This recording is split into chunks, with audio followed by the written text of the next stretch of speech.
आज नामांकन किया है, नामांकन को लेकर के क्या कुछ कहना चाहेंगे? नामांकन को लेकर आपको क्या कहेंगे, बहुत बहुत आप लोगों को शुभकामना देते हैं और बहुत बहुत बधाई देते हैं। नामांकन बड़ी बढ़िया रहा, बड़ा अच्छा समय रहा। क्या विजन है आपके पार्टी का? चुनाव किस मुद्दे पर लड़ रहे हैं? चुनाव विकास के मुद्दे पे ही पहले भी लड़े जाते थे, आज भी बसपा का मुद्दा विकास ही है। विकास के अलावा दूसरा मुद्दा नहीं होता है। जनता की जन कल्याणकारी योजनाओं को लेके, जनता की त्रासदी को लेके, आज जनता जितनी बेहाल है उसके मुद्दों को लेके ही चुनाव लड़ा जा रहा है। क्या है विकास का मुद्दा? विकास का मुद्दा आप सबके सामने है कि महंगाई, आप खुद देख रहे हैं कि महंगाई चरम सीमा पे है। जो आदमी आज सिलेंडर 400 का ख़रीदता था, इस समय सिलेंडर वो 1100 का 1200 का ख़रीद रहा है। 4 केजी राशन पे उसको गुमराह किया जा रहा है। बहन जी के टाइम में बैकलॉग की वैकेंसियाँ भर भर के सफाई कर्मी की भी अगर नौकरी दी गई तो आज 35,000 36,000 रुपया वो पेमेंट पाता है। अगर आप उस अनाज की कीमत जोड़ते हैं तो साल में वो 1200 रुपये का अनाज पाता है। लेकिन अगर वो 35,000 36,000 का महीने की नौकरी मिलती है तो आप देखिए कि 12 महीने में वो 12 गुणे 36,000 करके देखिए कितने लाख रुपए वो कमाता था। तो जनता को ये बताने की ज़रूरत है, उसको उस गुमराहियत से हटाने की ज़रूरत है कि 4 केजी राशन पे जो तुम्हें भ्रमित किया जा रहा है, तुम्हारे हक अधिकार को मारा जा रहा है। ये सरकार ना तो रोज़गार देने वाली है, ना ही किसी को शिक्षा देने वाली है, ना ही किसी को स्वास्थ्य देने वाली है। आज हॉस्पिटल की हालत आप देखते हैं कैसा है। गाँव में घुसिए तो सड़कों की हालत देखिए कितना जर्जर है, कैसी स्थिति है। उसी विकास के मुद्दे पे बहुजन समाज पार्टी हमेशा चुनाव लड़ती है और अभी भी लड़ रही है। कुशीनगर में किससे आपका लड़ाई होगा? कुशीनगर में अगर हमसे आप पूछते हैं तो हमारी लड़ाई तो किसी से है ही नहीं, क्योंकि अगर आप वोट के आंकड़े की बात करते हैं तो स्वयं आप लोग एनालिसिस कर रहे हैं। जनता इनको अपने घरों से, गांव से खदेड़ रही है, भगा रही है। ये लोग गांव में घुसने को तैयार नहीं है, क्योंकि जनता उनसे यही पूछ रही है कि तुमने आज तक किया क्या। कुशीनगर में वोटरों की संख्या कितनी है? कुशीनगर में वोटरों की संख्या लगभग 18 लाख के आसपास है। अगर कुशीनगर की जनता आपको मौका देती है तो सबसे पहले कुशीनगर का पहला काम क्या होगा? कुशीनगर का सबसे पहला काम होगा कि जनता के हित की रक्षा के लिए हम पहले स्कूल की व्यवस्था, शिक्षा को सही करना चाहेंगे और उसके लिए हम पार्लियामेंट में जनता की आवाज़ बन के उठाएंगे कि आज डिजिटल इंडिया की बात होती है और हमारे स्कूल की जर्जर हालत है। उस स्कूल में अध्यापक नहीं है, जो पढ़ाने वाले लोग हैं वो उस तरह की शिक्षा नहीं दे पाते कि हमारा बच्चा एक भी अंग्रेजी का वर्ड नहीं बोल पाता है। आज बाहर जाता है तो वो हिंदी में बात करता है, उसकी भाषा कोई समझता नहीं है। तो किस बात की डिजिटल इंडिया की बात होती है? यहाँ जो सांसद, विधायक और IAS IPS, doctor, engineer, collector, कप्तान जो आपके यहाँ बन के आते हैं, इनके बच्चे कॉन्वेंट स्कूल में पढ़ेंगे, ऑक्सफोर्ड यूनिवर्सिटी में पढ़ेंगे और आपके बच्चे उस मिडिल स्कूल में पढ़ेंगे जिसकी हालत वो है कि ना वहाँ मास्टर मिलता है, ना कोई पढ़ाने वाला है। आपके पार्टी के जो मुखिया हैं उनके बहुत ही करीबी रहे स्वामी प्रसाद मौर्य यहाँ से चुनावी मैदान में कूद पड़े हैं। क्या उनके आने से आपका नुकसान दिखता है?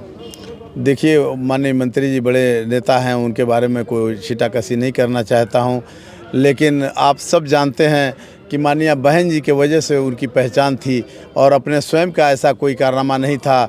आज आप देखते हैं रोडों पे जिस तरह से वो धूल फाँक रहे हैं, हमें नहीं कहना चाहिए, बड़े नेता हैं, लेकिन जो माननीय बहन जी के टाइम में उनको सम्मान मिलता था वो सम्मान ना तो कोई पार्टी दे सकती है और ना ही वो निर्दलीय समय उस चीज़ को। कह रहे हैं कि 8 लाख पार, इस बार क्या 8 लाख पार भाजपा कर पाएगी या आप लोग कहाँ तक दिखेंगे? देखिए, वो तो उन्हीं से पूछिएगा जो 8 लाख पार, उनको 8 लाख वोट दे कौन रहा है? इसी चौहान समाज के वोट से, इसी कुशवाहा समाज के वोट से, इसी सैथवार समाज के वोट से वो जो वोट पाके और आज सांसद बन गए थे। एक बार उनकी लॉटरी लग गई थी, लेकिन एक बार इस समाज ने समझ लिया है कि यहाँ कुशीनगर जनपद में और मंडल में किनको टिकट मिल रही है, क्यों हमसे आप कहलवाना चाहते हैं? आपके ज़िले में किन समाज के लोगों को टिकट मिलती है? तो ये बीजेपी जो कहती है कि इसके कथनी और करनी में बड़ी अंतर है। अनरा बाटे रेवड़ी घरे घराना खाए, ये लोग जो टिकट होता है वो अपने ही समाज को बांटते हैं और हमारे ऊपर हुकूमत करते हैं। 85-15 की बात अगर आप देखते हैं तो हम लोग 85 होते हुए भी हमारे ऊपर 15% वाले हुकूमत करते हैं, उन्हीं को टिकट मिलती है। और हमारे समाज को अगर आप पूछते हैं तो हमारे समाज की आपके ज़िले में 3.5 लाख आबादी है, लेकिन 3.5 लाख आबादी वाले वोटर वाले समाज को कोई भी पार्टी पूरे प्रदेश में टिकट नहीं दी है। इस कुशीनगर की तो बात ही छोड़ दीजिए। भाजपा कह रही है, ऐसा कह रहे हैं लोग कि चौहान समाज जो है पूरा भाजपा के तरफ कन्वर्ट हो चुका है। कोई भी चौहान यहाँ से लड़ेगा तो उसको वोट नहीं मिलने वाला है, 0/भेली हो जाएंगे, ख़त्म हो जाएंगे। क्या कहेंगे इस पर? देखिए, कोई बाल कटाने के लिए किसी बार्बर की दुकान में गया था तो उसने पहले कहा कि हमारे सर में कितने बाल हैं ज़रा बता देना। तो उसने कहा कि अभी मैं काट के नीचे गिरा दे रहा हूँ, तुम अपने बालों को गिन लेना। तो अभी बहन कुमारी मायावती जिंदाबाद, ऐसे जवान जिंदाबाद, वोट हमारा नहीं चलेगा, नहीं चलेगा, नहीं चलेगा, नहीं चलेगा। अभी जो आपने कहा है कि 8 लाख पार तो 5 लाख पार तो 4 लाख, ये लोग महंगाई की बात कर रहे हैं, जनता समझ नहीं पा रही है। ये वो कह रहे हैं कि अभी वो जो आपका सिलेंडर था ना, वो 8 लाख वोट की बात नहीं हो रही है। वो सिलेंडर जो है वो अभी उसमें 800 की और वृद्धि हो जाएगी। जो डीजल पेट्रोल है इसको 400 पार कर दिया जाएगा। बात समझ रहे हैं? तो यहाँ जीतने वाली तो कोई सवाल ही पैदा नहीं होता है। अगर आप लोग, मैं आप ही लोगों से एक सवाल करता हूँ, मुझे तो आपसे सवाल नहीं करना चाहिए, चुनाव में लड़ना है, सवाल आप मुझसे करेंगे, लेकिन ईमानदारी से आप बताइए, जीतने के बाद आपके सांसद को कितनी बार आपने देखा है, किस क्षेत्र में देखा है आपने?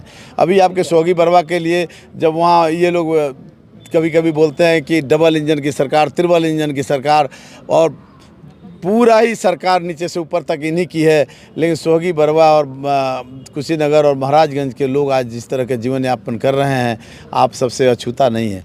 मैं वहाँ मरचवा गया था, आज से कुछ दिन पहले गया था, जिसमें आप सबको मैंने बताया वहाँ की जो जर्जर हालत है। अगर किसी औरत को प्रसव पीड़ा हो, किसी भी कीमत में वो हॉस्पिटल तक पहुँच नहीं सकती है। और उन गड्ढों को अगर आप लोग चले जाएं तो मैं उम्मीद करता हूँ दोबारा, कितने अच्छे आप रिपोर्टर हैं, लेकिन वहाँ तो आप जा नहीं सकते हैं। आप लोगों तो गए हैं वहाँ पे, नहीं करके हम लोगों ने खबर नहीं, आप खबर दिखाए होंगे, तो वो खबर आप सोगी बरवा प्रॉपर रोड से दिखा दिए होंगे। नहीं, अंदर से हम लोग गए हैं, बालू से जा करके हम लोगों ने दिखाया नहीं तो उस खबरों को। वो बालू वाले से समझिए, वो जो ये आगे वाला जो रोड है, जो थाने, हाँ वन विभाग की बात मैं आपसे कह रहा हूँ, मेन रोड तो वही है। वहाँ पे क्या विकास करेंगे? देखिए वहाँ पे, अगर मैं आपको पहले ही बोला कि माननीय बहन जी का पहले से ही नियत है कि भाई विकास की देवी कही जाती हैं और वो विकास में विश्वास रखती हैं।